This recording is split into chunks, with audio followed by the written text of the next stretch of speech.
ഈ ഡയബറ്റിക്സ് ഉള്ളവർ ഏത് തരം ഡയറ്റാണ് ഫോളോ ചെയ്യുന്നത്?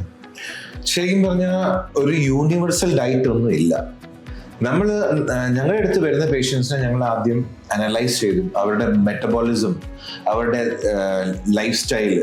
ഇപ്പൊ സിഡൻറ്ററി ലൈഫ് സ്റ്റൈൽ ആണെങ്കിൽ അവരുടെ എക്സസൈസും ഓരോ പർട്ടിക്കുലർ ഡയറ്റ് അവരുടെ ബോഡി അനുസരിച്ച്, ബോഡി മെറ്റബോളിസം അനുസരിച്ച് പറഞ്ഞു കൊടുക്കും. സോ ചില ഡയറ്റ് ഇപ്പം ചില ആൾക്കാർക്ക് ലൈഫ് ത്രെറ്റനിങ് വരെ ആകാം. നമ്മൾ കേട്ടിട്ടില്ലേ, ചില ഒരു ഫിലിം ആക്ട്രസ് റീസെന്റ് കർണാടകയിൽ കീറ്റോ ഡയറ്റ് ചെയ്തിട്ട് മരിച്ചുപോയി. സോ ഇതേപോലെ V actually don't encourage anybody to go for a particular diet. പക്ഷേ ഇപ്പം സോഷ്യൽ മീഡിയസിലാണെങ്കിൽ പല വീഡിയോസ്, പല വ്ളോഗേഴ്സും ഒക്കെ കുറെ കാര്യങ്ങൾ പറയുന്നുണ്ട്. പക്ഷെ I don't know the authenticity about. സത്യം പറഞ്ഞാൽ ഞാനൊരു പർട്ടിക്കുലർ ഡയറ്റ് ഒരാൾക്ക് എൻകറേജ് ചെയ്യത്തില്ല, ഒരു യൂണിവേഴ്സൽ ഡയറ്റ് ഒരാൾക്ക് എൻകറേജ് ചെയ്യത്തില്ല. കസ്റ്റമൈസ്ഡ് ഡയറ്റ് ആണ് നമ്മൾ എപ്പോഴും എൻകറേജ്. അതിനുവേണ്ടിയാണ് ഡയറ്റീഷ്യനും ന്യൂട്രീഷനിസ്റ്റും ഇരിക്കുന്നത്.